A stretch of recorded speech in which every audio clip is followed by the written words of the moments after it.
r/legal advice. Sack41 says, Epidural came out during wife's pregnancy. Still being charged for the meds. My wife had her epidural line disconnect during pregnancy and was in immense pain. Nobody thought to check the line and the med soaked the bed. We mentioned several times she was feeling a lot of pain come back after epidural was in place for a few hours. We get our bill and we were fully charged for the epidural meds and additional pain medication she had to take to try to counteract not having the epidural meds. Called patient advocacy and they stated they reviewed the notes and didn't see any mention of disconnection, so we'd have to pay for the meds because they were administered. Would a lawyer be worth fighting this expense if they come back again and say we have to still pay? Total charge is about $500, but with the additional pains meds, they total to north of $700. Past Nose 491 says, try the billing department. Sometimes they will remove it to avoid dealing with a caller complaint. Mermaid Queen America says, do this first. And be nice but firm, even if you are wrong, and just insist you do not have the money to pay for a service you feel you did not receive. They send so much to collections they would rather get something out of you than nothing because you are upset over $200. I'm a lawyer but this is just friendly advice, nothing legal at it. C Nectar in 2080 says, now, but I work in billing for a hospital network, and while you can always ask, at least for our hospitals it has been a coding dispute, we do not just remove charges. The coding depth reviews the doctor notes and charts, and go based on that. If the provider put the epidural in the chart you will be charged for it, because they go based on the documented proof so to speak. In our depth we cannot remove any charges, we can only dispute with the coding department or insurance in these instances and you'd be most successful if you know which code needs to modified, can ask your insurance company for the info. Even so they may not change it. Groovy Bella 26 says, I'm sorry this happened, but yes, you still owe for the meds. The epidural catheter slipping out or not being placed in the exact right spot on own complications to the procedure. You consented to the procedure, you consented to the risks. The meds were still dispensed to her, so yes, you still owe for them. Jagalal says, here's the answer. A lawyer will explain that. When you consent to complications. Past Nose 491 says, you don't consent to being ignored when you report those complications. Dazzling Note 6245 says, personally, I would consult with an attorney to see if you have a case. The dollar amount may not be worth a lawsuit, but some cases allow for damages which could possibly make it worth their time. r/legal advice. Scottish Up 1905 says, I think someone bought a boat to look in my windows. Hi all, I need some advice about if I should try to push this from my mind or start better documenting. I live in an apartment that has a marina as a front yard. Someone recently rented a slip for their boat and while they're on the dock they're repeatedly looking in my windows. My husband agrees they're looking at our unit and can probably see me sitting in the kitchen. I closed the blinds and he said I shouldn't let it run my life. Probably between 5 to 10 years ago, I knew this person through our sailing club and did hang out with them maybe 2 to 3 times and at least one of those was with a mutual friend.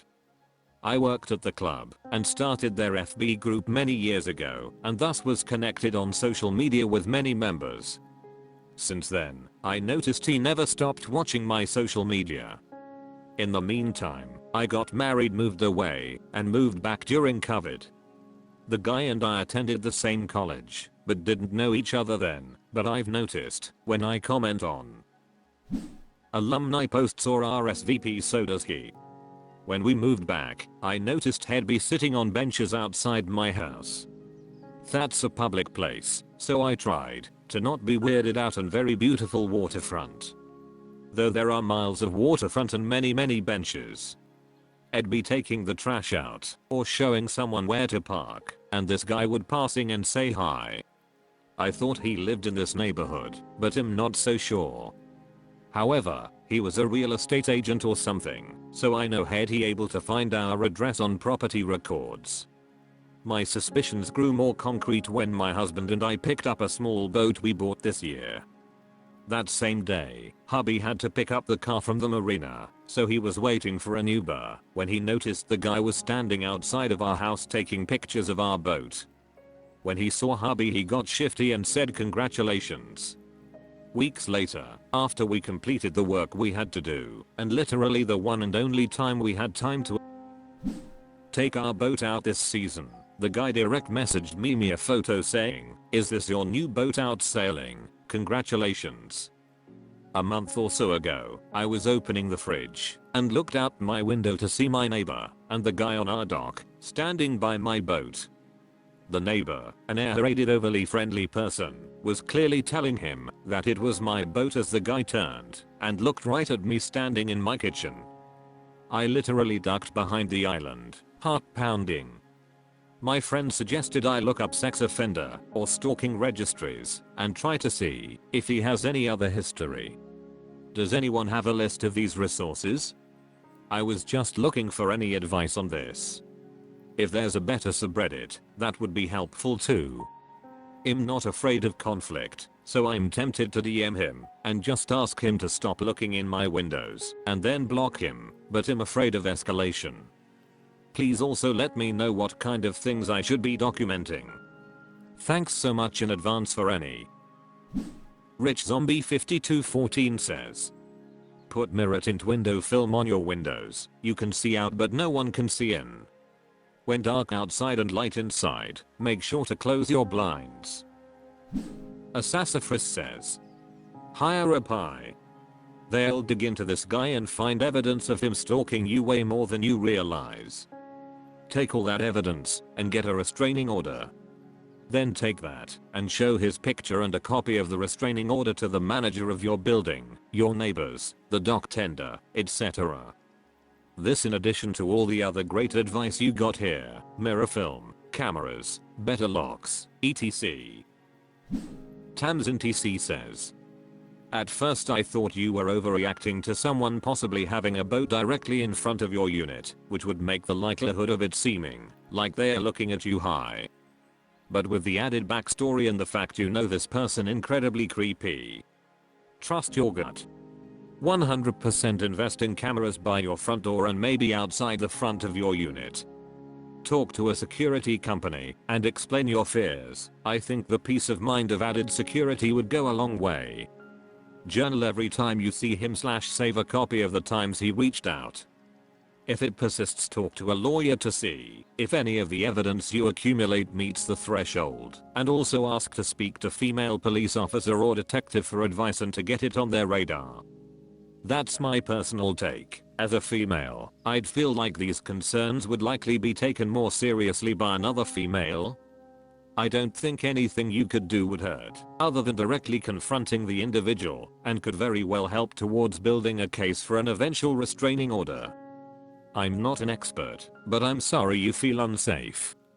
Definitely sounds like a creep. Make sure your social media privacy settings are high.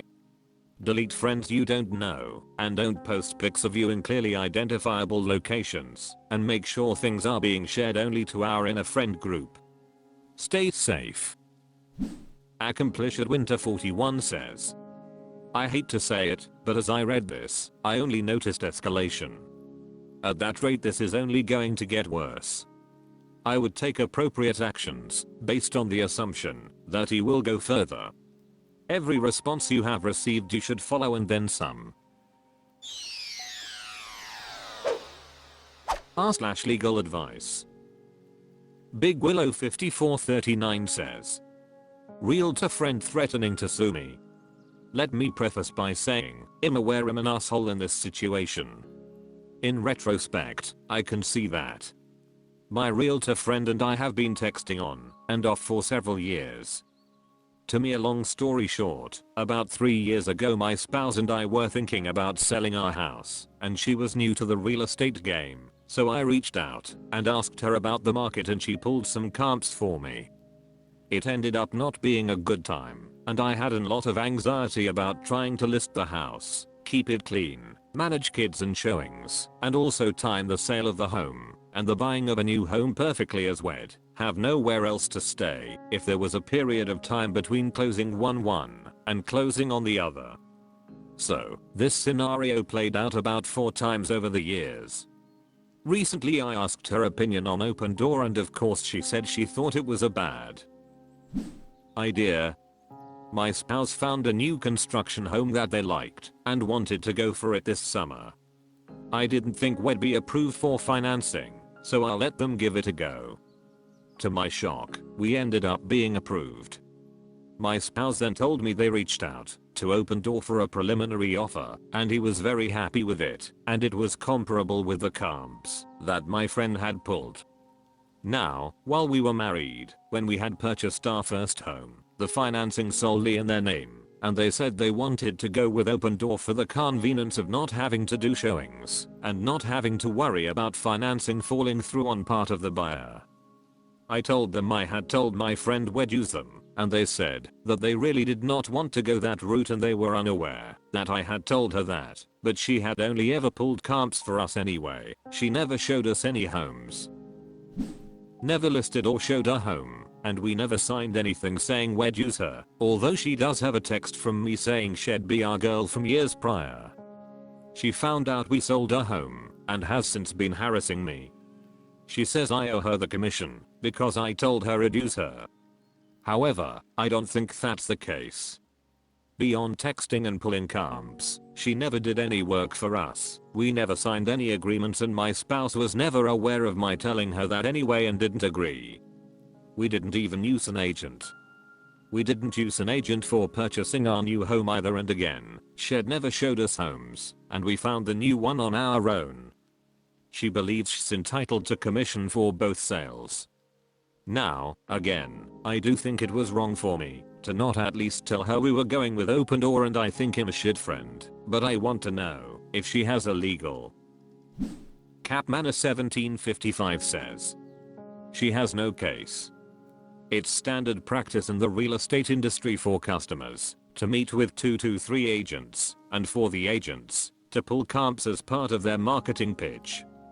There is no legal or ethical obligation to work with anyone until the customer signs an agreement.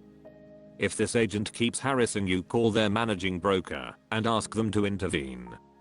If that doesn't stop her, call your state licensing board and ask how to report an agent. Python says agreed. No paperwork means not much of a case. Both parties could work on how they treat their friends though. Talgelnilla says your realtor friend is being unprofessional. Everything you described is a completely normal series of events.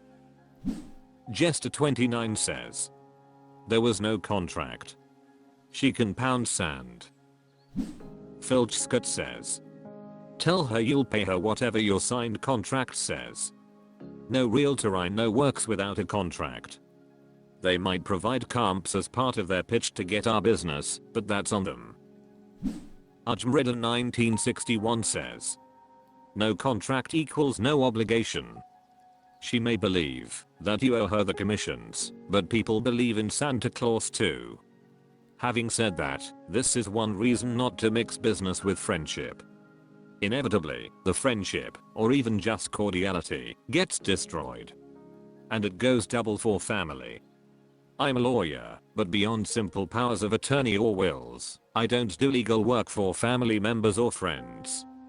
If they have a legal issue, I recommend that they find competent counsel in that field. Nofisher says stop talking to your ex-friend. This is why you have people sign stuff.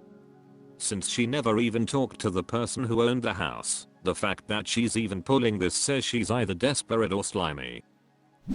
Just a little sunbeam says you say that the old house was financed solely in your spouse's name.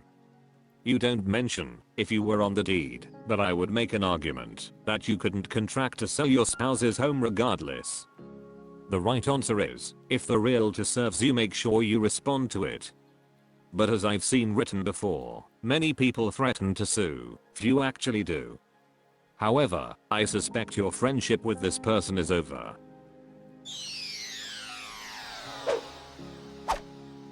That's all for this video. Thank you for watching. Please subscribe.